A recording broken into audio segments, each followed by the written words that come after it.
Il y a des siècles, bien avant les soi-disant révolutions, les soi-disant changements de système de gouvernance et les prétendues démocraties, les familles régnantes d'Europe se sont rapprochées et se sont unies par des mariages consécutifs entre eux et se sont finalement unies autour de l'Empire britannique.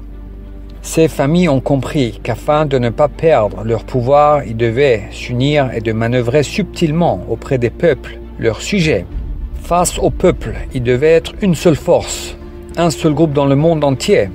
Ils ont compris que pour régner continuellement, ils devaient manipuler les gens, ils devaient former et utiliser diverses et multiples formes de gouvernement, d'États, de partis opposés, de dirigeants, bref, des fusibles remplaçables qui sauteraient à leur place et qui changeraient au gré des périodes et besoins.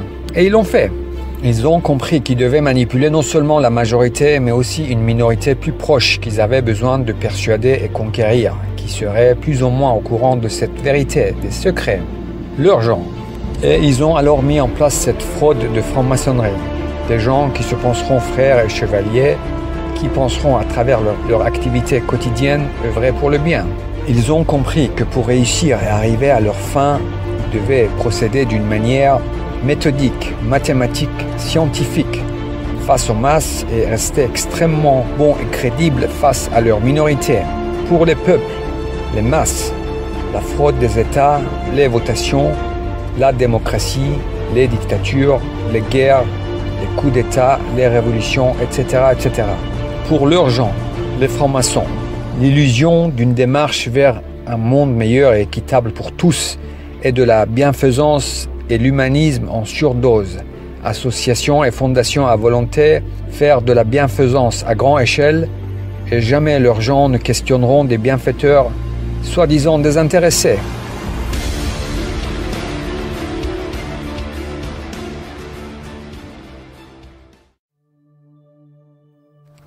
Ils se sont entendus dès le départ. Principe premier. Tout sera sous leur contrôle, tout. Personne n'aura le contrôle de l'argent dans le monde sauf eux. Zéro exception. Contrôle absolu. Les grandes sociétés, les multinationales, ils ont créé tout ce qui est grand et tout ce qui grandit et réussit est à eux. 100%, zéro exception, zéro. Différents noms, différentes marques, différents pays, différents fondateurs. 100% à eux. Personne n'aura le contrôle des moyens de propagande sauf eux. Imprimeries, journaux et plus tard les télés, les médias alternatifs, réseaux sociaux, tout. Zéro exception, contrôle absolu. De même que les domaines de la communication, la santé, l'éducation, etc., etc. Différents noms jouant la concurrence, les guerres commerciales et les procès pour rester extrêmement crédibles. Exemple, Google et Yahoo, Microsoft et Apple, Coca-Cola et Pepsi, etc., etc. Tous les multinationales, zéro exception, principe premier. Bien ficelés et bien dirigés de manière méthodique, scientifique, les gens penseront vivre dans un monde divisé par des États et des régimes plus ou moins autoritaires ou démocratiques, alors qu'un seul groupe dirige et décide de quels gens de quel pays doivent bien vivre, quels gens de quel pays doivent travailler plus, quels gens de quel pays doivent souffrir économiquement, etc., etc. Les gens qui doivent, dans tous les cas, vivre convenablement, extrêmement bien, pour ne pas aller les questionner, seront la minorité que contrôlent méthodiquement. Des gens qui les pensent de toute façon bienfaiteurs de l'humanité, qui se penseront frères, penseront faire le bien. Personne ne parlera, tous bien entourés, s'espionnant les uns les autres, et la fraude les espionnant tous, bien consignés. Et maintenant, les bracelets connectés pour leur bien et le bien des gens.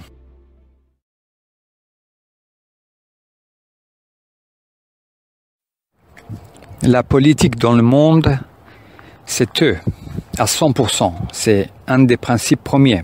Les partis opposés, les partis extrêmes qui s'insultent les uns les autres, les nouveaux partis selon les tendances, les parlements, les parlementaires, depuis des siècles déjà. Ceux qui trompent les gens sur ce qu'est vraiment la franc-maçonnerie, c'est eux, historiens, écrivains, journalistes, cinéastes, blogueurs, youtubeurs, plus ou moins connus, simples francs-maçons agissant pour la plupart innocemment, étant persuadés de protéger les bienfaiteurs de l'humanité. Ceux qui connaissent ces secrets n'ont aucune raison de vouloir les divulguer. Ils ont au minimum une vie décente, ils vont pas laisser leurs gens dans le malheur, sinon ils questionneraient les choses. Donc ils ont une vie qui va au minimum décente à extrêmement réussie, affaires, médias, politique, showbiz, art, sciences, etc., etc. Et comme ils les pensent bienfaiteurs, désintéressés, œuvrant pour le bien commun de tous, ils les protègent et participent et laissent faire. Le caritatif, ou comment créer des fidèles, construire une base et fidéliser autour. Frontalement, ce n'était pas possible. Alors, ils ont imaginé comment s'assurer le soutien et la fidélité d'une minorité autrement que par l'argent seul. Et ils sont arrivés à ça. À travers leurs tâches quotidiennes, ceux qui feront le bien tous les jours dans des structures mises en place par eux les penseront bons, des bienfaiteurs désintéressés. Ceux qui les verront installer l'eau et l'électricité dans des villages en Afrique les penseront bons. Ceux qui les verront moderniser des hôpitaux dans le tiers-monde les penseront bons. Ceux qui les verront aider dans des villages en Afrique les penseront bons. Et surtout, ne pas oublier de bien installer le Wi-Fi partout.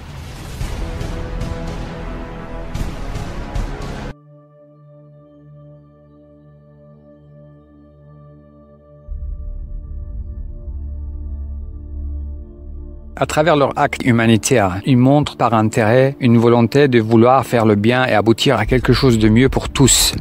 Ce n'est pas le cas, ce n'est pas leur but final. En agissant de sorte, ils savent que des gens honnêtes les protégeront, faisant confiance aux bienfaiteurs simples et désintéressés. Leur acte de bienfaisance est en premier lieu par intérêt, pas pour authentiquement aider. L'intérêt premier étant de séduire, plaire et convaincre une minorité d'accepter et de penser que tout ce qu'ils font est donc bon, et les laisser faire en les protégeant et en restant silencieux.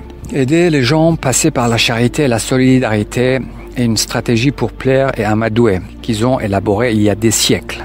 Ce n'est pas une fin en soi. Ils ne cherchent pas le bien-être commun. Leur acte caritatif est un calcul, sachant dès le départ que pour acquérir la fidélité des gens qui les protégeront, pas uniquement pour de l'argent, ils devaient de façon crédible paraître extrêmement bons et charitables. Bref, des humanistes bienfaiteurs, désintéressés, et ils l'ont fait.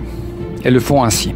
Ils ont compris qu'ils devaient paraître honnêtes, et donc des gens qui ont pillé le monde entier. Et des générations de gens dans des pays qu'ils ont qualifiés de non civilisés se sont mis à promouvoir et vanter l'esprit chevaleresque et l'honnêteté et la moralité à leurs gens.